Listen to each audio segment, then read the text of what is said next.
भेजल धियवा दूरा देश भेजल धियवा दूरवा देशवा भेजल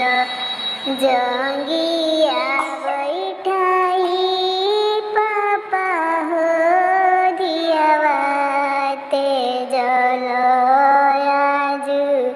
दिनवा बिरान कइल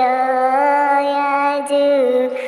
दियावा बिरान कइल दिया के खियावला पापा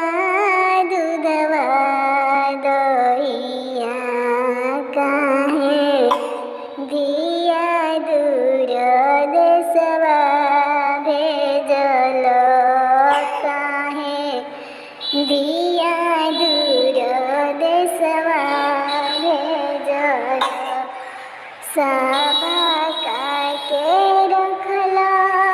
पापाया अपन घरवा दिया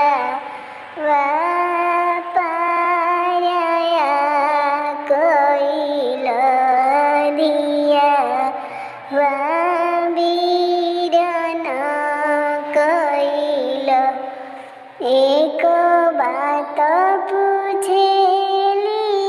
दुलारी हो बेटी